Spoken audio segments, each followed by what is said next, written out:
Halo Dek Maesti, ini Mbak Niken mau menjelaskan tentang rumus-rumus yang ada untuk listrik dinamis yang kemungkinan nanti akan muncul di setiap soal yang akan kamu kerjakan. Yang pertama, ada rumus seperti ini.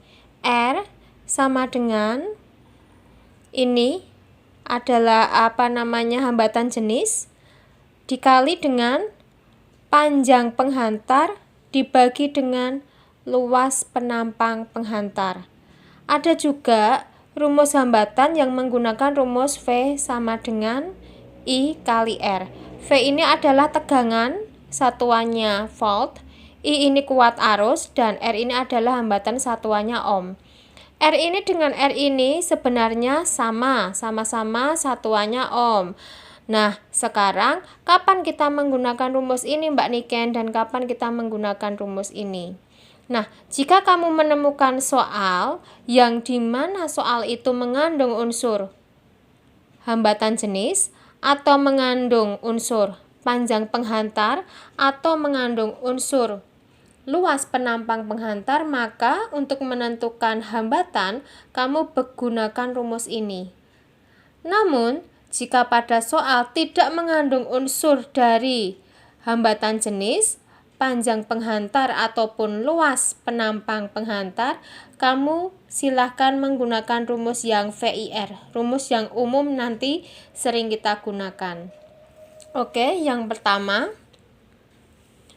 kita mau mengenal dulu apa itu hukum Kirchhoff pertama yang tadi sudah Mbak Niken jelaskan. Hukum Kirchhoff pertama itu adalah jumlah dari kuat arus itu sama dengan kuat arus yang masuk ditambah dengan kuat arus yang keluar sama dengan 0. Nah, ini konsepnya dari mana? Konsep ini adalah dari yang tadi awal kita kerjakan bahwa I masuk itu sama dengan I keluar. Semisal Mbak Niken gambar seperti ini. Nah, di sini Mbak Niken tulis I1, di sini Mbak Niken tulis I2, Mbak Niken tulis I3. Berarti I yang masuk I1 itu sama dengan I keluar. I keluarnya itu I2 tambah I3. Kemudian dapat kita gunakan, dapat kita rumuskan dengan rumus yang baru seperti ini. I masuk ditambah I keluar sama dengan 0. Berarti I masuk I1 pindah tempat, ganti tanda jadi negatif. I2 pindah tempat, ganti tanda jadi negatif. Minus I3 sama dengan 0. Ini nanti rumus yang akan kita gunakan. Nah, sebagai contoh kita lihat pada gambar ini.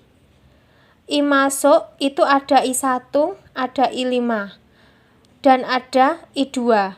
Nah, sedangkan I yang keluar itu ada I4 dan I3, sehingga rumus yang akan kita gunakan adalah I5 ditambah I1 ditambah dengan I2 sama dengan I yang keluar.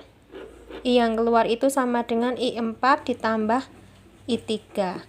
Begitu, Dek Maesti, ada yang mau ditanyakan atau tidak? Kemudian kita akan masuk ke hukum Kirchhoff yang kedua. Nah, ini oret-oretannya Mbak Niken, hukum Kirchhoff yang kedua untuk menentukan positif negatifnya, membentuk rumus seperti ini nanti. Oke, Mbak Niken pindah. Mbak Niken mau bikin lembaran yang baru. Nah, bagaimana cara menentukan positif dan negatifnya? Kita lihat, ada rangkaian gambar seperti ini, Dek Maesti.